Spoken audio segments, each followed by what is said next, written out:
welcome back to my channel. A very happy new year to all of you guys who are watching this channel. Hopefully 2022 is the year where all our dreams and wishes come true. My wish personally is to grow more subscribers. Last year was phenomenal. Hopefully I get to keep the same pace where I get more subscribers. A lot of you who are watching this aren't subscribed, so if you're watching and you're not subscribed, definitely consider subscribing. It's a red button here, it's completely free, so yeah, definitely consider subscribing. So yeah, what does 2022 mean for travel? So that's a big question, more or less in everyone's mind. A lot of things are going to change, whether with respect to more vaccinations and everything, how exactly it's going to look, because 2021 was the year of travel restrictions. It started in 2020, but 2021 it got more aggressive, and then more or less it got over by the end of the year. And with rates of vaccination and everything improving in many countries, it slowly started to see significant improvement. And a lot of travel restrictions that were put in place were removed more or less within 3 weeks or something, which is not that bad compared to last year, where it was like just there for months and months and people had no idea about it. Specifically 2021, where people were getting vaccinated, it was more or less in that same rate, because the vaccination here in the US started for general people around in April. So as in when more and more people got it, and they thought summer would be better, but then Delta came in, so a lot of new variants as well. Again, this year with the rise of Omicron here at home as well, like there are so many cases that are rising. Some people are asymptomatic, some people are like, they just get COVID and then they are done. So if you haven't gotten a booster already, do get it.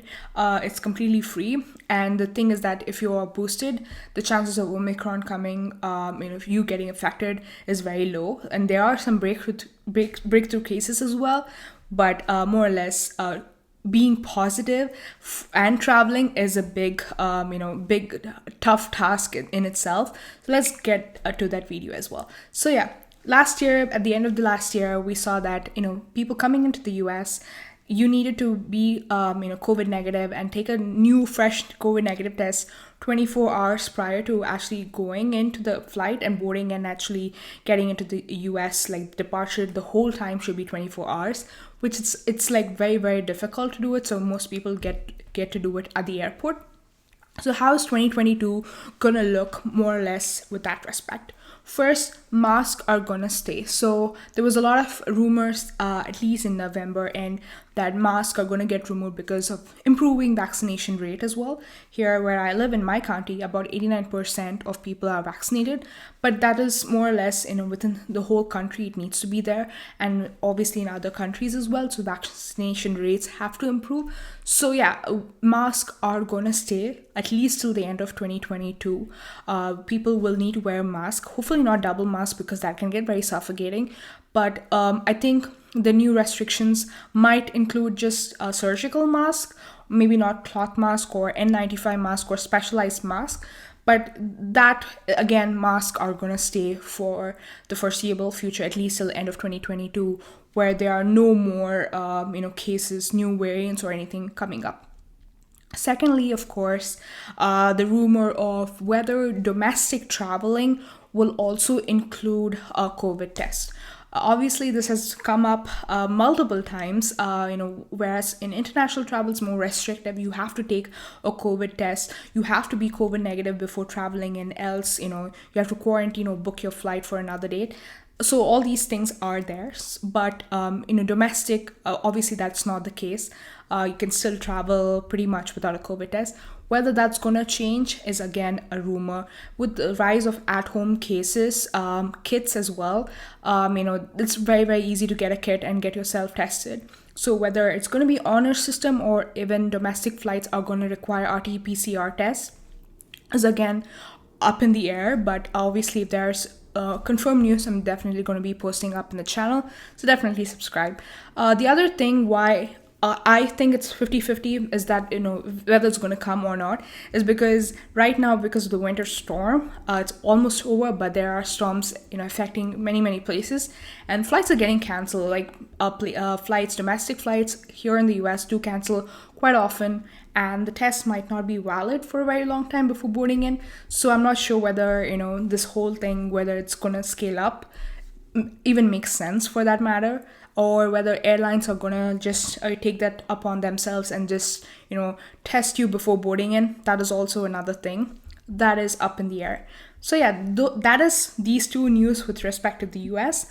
But there's a huge news that is coming up for India. Obviously, a lot of people who are watching this are from the Indian subcontinent. So if you're, thank you so much for watching as well. So a lot of people do travel there and then come here. So a lot of back and forth travelers. So there is a big update that is coming up on Jan 11th, which is Tuesday. What exactly it says that, first of all the things are more or less the same. You have to take your mandatory, self, report that's there, the Air Suvida thing. So the whole thing, you have to upload your negative COVID test and everything.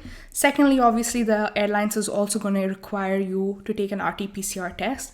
Some airlines require 48 hours, some airlines require 24 hours, some airlines 72 hours. That hasn't changed. So definitely do check with your airlines what exactly the test needs to be there. How many hours is it still valid?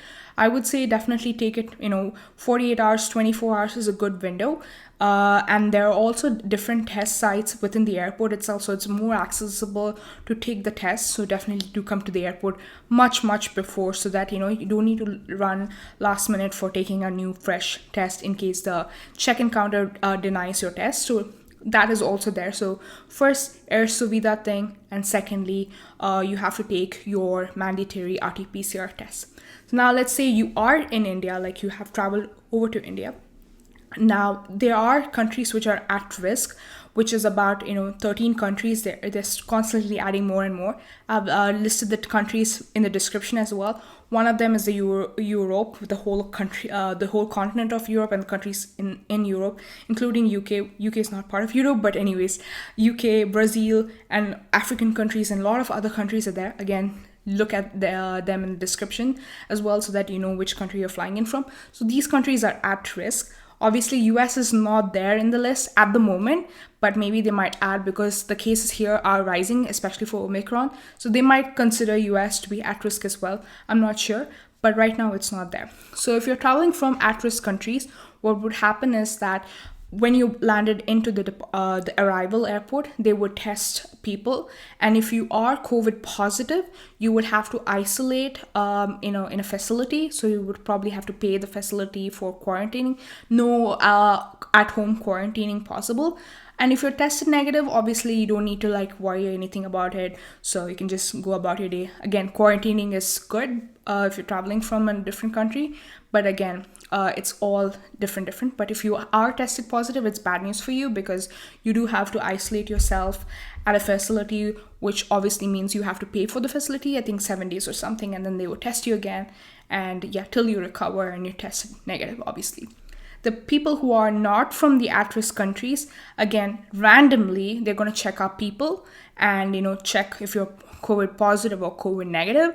And then what would happen is, they might, if you're positive, again, the same step, they might isolate you in a different facility. And if you're negative, you can just go about your day. So more of these, this arrival thing which is coming up. Obviously, UAE, the country UAE, has the same sort of scenario where they test you while going out of the airport. But again, after 11th, we'll have to see how well this pans out.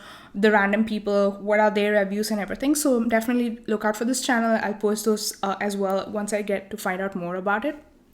I've also listed this in a flowchart right down in the description below. Also this picture right there. So you just pause, read, and hopefully that makes sense. So yeah, that is about it for the new latest travel update to India. If you're traveling anytime after Jan 11th, this is how it's going to be till there's any more further clarifications. So yeah, hopefully more and more of these travel updates keep coming up, and hopefully you guys are a little bit more clear about it. And do genuinely believe that, by summer of 2022, this is all going to recede. There are new variants coming in. The new one, which is IHU, which is I hate you variant in France.